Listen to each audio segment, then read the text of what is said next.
Hello everybody and welcome back for some more Redstone Fun. So for today's episode we'll be looking at this device behind me. This is what I like to call my Firework Station or Firework Workstation. It's a fun way that I came up with to make fireworks in Minecraft. As you know, for the most part you have to manually put in the resources into a crafting table, so this is my way of making it a little bit more interesting with redstone. I have two ways to craft. I have where I craft single rockets where I can make like 5 for myself, or I make a stack of rockets which then goes into whatever I want to dispense it. Anyway, without further ado, let's hop into a creative world where I can show you how this works and I have a little bit more resources to work with. Okay, here we are. So, this is what the device itself looks like. It's just that part that was against the wall. It has quite a bit of redstone involved. It's not exactly compact, it's pretty sizable. Up here is the stuff that's used to make the firework stars, which is very important. I have it set for my own kind with purple and diamonds, but obviously this is very customizable. You can use whatever you want to make. So the way the device works is it comes out of the dispenser here, and as you can see, they're evenly dispersed in the dispenser. If we press this button, which is what starts it, nothing happens. So what you have to do is flick this lever, it turns it on, and we press the button, and as you can see, we had a whole bunch of materials dispersed at us. Now these are what we use to make the rockets, but dispensers are kind of finicky, and not all of the items were equally given to us as you saw. And actually half of this gunpowder is from something else, which we'll look at. So we have enough resources here where we can make a firework star, a single one. And there we go. And actually the gunpowder came from just behind here. There's a dispenser up against the wall that dispenses gunpowder at us, 3, so we can make the second stage. And in our little chest here in the corner is paper in the drawer. So we go up to the crafting table, take the ball, the star and paper, and some gunpowder to make a third stage rocket, and there you go. That's how you make a single firework. It's pretty cool. As you can see, it's third stage, so it goes pretty high. So we're going to do this 2 or 3 times, and hopefully we can see. Paper in there waiting for us again. So we still got enough to make another star, which is good. It doesn't happen all the time. For the most part, you probably will have a balanced amount of inventory to make the fireworks, but it's not perfect. It's just how dispensers work. It's a limitation of the game itself. Oh, yeah, okay, so there you saw it. This time, I didn't get any of the purple dye to make the star, so unfortunately, we can't make it this time. Now, if you're thinking this is only like one at a time and it's not good enough for you, there's another way you can use this device. So what you have to do is start by turning it off, and you press the button in the corner here, and it's going to go into turbo. And flick it on. And there you have it, a whole bunch of items dispersed at us. It doesn't matter how many is being dispersed, how evenly, we're just constantly going. You can make as many stars as you want, as long as the items actually, keep up in the chest. But you can get up to a stack of firework stars in a matter of seconds. Okay, so to turn this off again, what you have to do is just kind of turn the whole machine on again and then off again, like a computer. Anyway, so as you saw, we have almost close to a stack of the firework stars, but there's no paper, and we didn't have any extra gunpowder dispersed, and that's what these chests are for. I like to have a double stack of paper, and then on this side another double chest full of gunpowder. This is mostly for if you have to make, say, a stack of stars, you can do it really quickly. But if you're like me and only a couple is good enough for you to run around the server and just kind of shoot them off, then it's pretty good the way it is. But it definitely makes it a lot easier and a lot more interesting.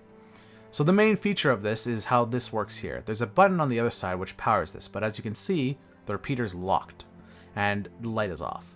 So when you turn the light on, as in you flick the switch, this is powered, the repeater is no longer locked, the clock goes, and it dispenses what we need.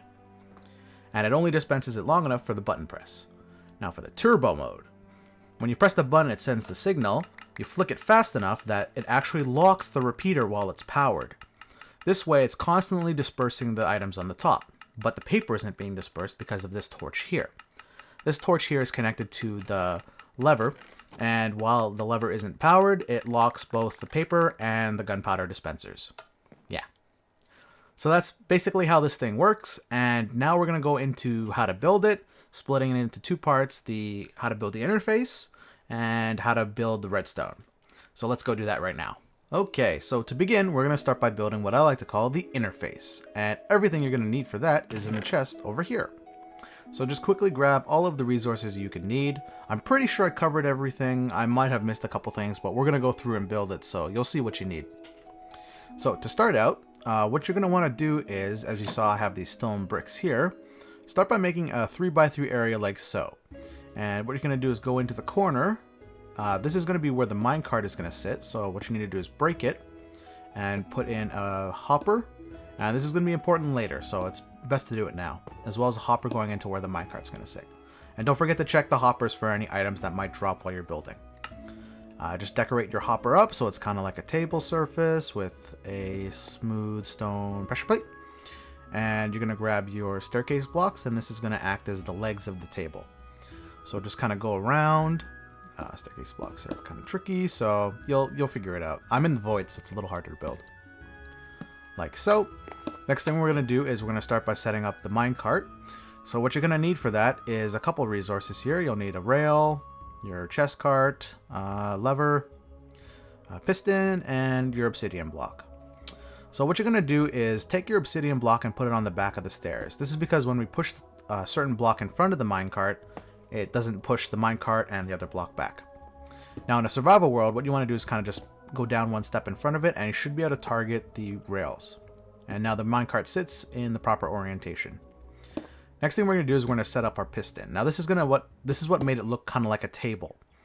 You're going to be pushing a slab in, so you just take your lever, push it in. Doesn't affect the lighting, and it kind of looks like a nice cover on the table. You can put stuff on top of it like a coffee cup, but you can still access it like a drawer in a chest. Now we're going to be building the back part. So this part is where the crafting table, the bookshelf for looks, the button, the lever, the nuts and bolts are going to be basically. So you're going to have your frame here using oak, and you just kind of got to click on it. Shift clicking on hoppers and chests and other things so you can actually place the blocks, as well as your crafting table. And this is just a regular solid block where the lever is going to sit, like so. And you can have a button on the other side. There you go. So that is the main interface part. We'll be building the frame next. So for the light, it's going to kind of be just above here. What you're going to do is take your half slabs. Now if you're just building it in terms of looks, you could just leave it like that, but you actually need the solid blocks for the redstone. And then just above the light is where the dispenser is going to sit, the main part of the design, basically. Next, we'll be continuing with the main portion of the front of it. And we're going to take our stairs, and I used spruce planks. These have to be solid blocks for the dispenser later, but the staircase are just kind of for design. And there you go. So next thing we're going to do is just grab some more oak here, and we're going to make another pillar for the room. And this is where the chests are going to be sitting later as well. So you just kind of got to build it up like a pillar, like so. There we go. And then I also put in another pillar on the floor, just for my own personal taste. And actually, you got to break these again. Sorry. You actually have to put the chest here. I forgot. Okay, so the chests sit here for the double chest of paper and the double chest of gunpowder for later. And to finish things off, you just grab your staircase and you put it on top of the chest to encase it. And there you go. So this is the interface all done. Now let's get to the redstone. Alright, time for the fun part. Time for some redstone. So all of the redstone you'll need to build this thing is in the chest over here. I'm pretty sure I got everything, but we'll go through, obviously, and build it together. So first thing we're going to do is work on wiring up this lever. So on the other side, here's the lever. So you're going to want to put some redstone on top so it gets powered. And we'll be putting a couple of our repeaters over here. First repeater here, and then shift-click on top of the workbench for the other one, and a bit of dust in front of it. So this first repeater here on the outside is what's going to be used to lock the button repeater, so it doesn't fire off when we press the button unless the light's on. And then this one here is what's used to lock some of the hoppers underneath. Just put a repeater there. So we'll get back to that later. So for the button part here, you're going to have a repeater going out from the block where the button is. It's going to go up, and it'll be going into one torch, and then it'll be going into another torch, which is currently off. And then this is the repeater that is locked, currently locked in the off position, and the clock is the next part we'll be building. So the clock just sits on top over here in this corner. And just get our comparator, simple clock, then we got to continue it over here. Now this block here you actually have to change. I do a lot of breaking and rebuilding in these things, but that's okay. It's part of the design and the fun. Now, going into where the dispenser is, you're going to want to have a repeater and then a bit of dust here. Now, that's because there's going to be a hopper on top of it, which we don't want to get locked. Now, going around to the side here, we're going to have our torch, which is what controls the paper dispenser and the extra gunpowder dispensers. Now, this is going to be our lock from the torch, which will make it so it's not powered unless the light's on. And this is what actually starts it. So over here, if I can remember where the dispenser sits, is that right? No, I think it's down one. Oops, didn't mean to break that. Let's fix that. Now over here is where the dispenser is going to sit, going into the spruce planks block, like so. And then on top of it, you just put a bit of redstone. And down here, it's a little hard to click, but this is where a hopper is going to go. As you can see, you can't click on the minecart, but you can click on the half slab, like that. Now this is where the paper is going to be going into the chest, so you just put a couple there, chest over here, and then to lock it, you put another block and a bit of redstone.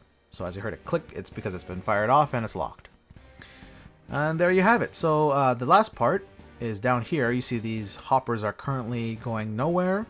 You're going to have this one go down. It's going to continue down into a chest. Now you can have this go into whatever device in your world actually shoots off the fireworks. But for now, I'm just going to leave it there. Now up here, you're going to want to put the chests for where the items are going to be. Now I showed you needed, I believe, 9 chests. You're going to have to actually change a couple of these into redstone trap chests. For now, I just used all of redstone trap chests. Either way, just so it fits next to each other. And then up here, this is where they're going to be lined up, obviously evened out because of how they're going into the dispenser. And then finally, we have to do this part here. So down here, to lock it, we mentioned the repeater there. What you're going to do is you're going to take a block and continue the repeater going downward, like so. And then this is just going to go into a line of redstone. And since, because we have the repeater on a half slab, it doesn't cut the power. So we can just continue it down like this. This is going to go into another repeater down here. And this here is going to be a torch. Now we have to actually change one of the legs of the table in just a second. And this continues over, and this is the one that actually locks the majority of the hoppers. And over here, we just got to change this back into an actual solid block. So we'll take some planks, which I don't have on me right now. There we go. So we change this leg into a solid plank, and that will lock that hopper right there. So yeah, that's all of the redstone done. As you can see, it's powered right now, so nothing will go into it. It's just a regular table. Turn it on, put something in it, it actually goes into the chest, and when you unpower it again, it goes down and goes into whatever device you set up to shoot off the fireworks. Yeah. And that is all of the redstone of this device. Popping over here real quick just to end off, I just wanted to say I hope you guys enjoyed this episode of Redstone Fun. As always, links to the download will be in the description, and I just wanted to end off by saying thank you to everybody that has subbed to my channel lately. I hope I can live up to your expectations and make interesting content for you. Special thank you to log.zip, and I just want to say congratulations on hitting such a huge milestone of 1 million subscribers. You really earned it, and thank you for giving me a shout out in your video for my Elytra design. I didn't think it would be as popular as it is, but it's amazing, I guess. I hope I can keep making content that everybody that has subscribed to my channel enjoys, and I'll see you in the next Redstone Fun, possibly this week. We'll see.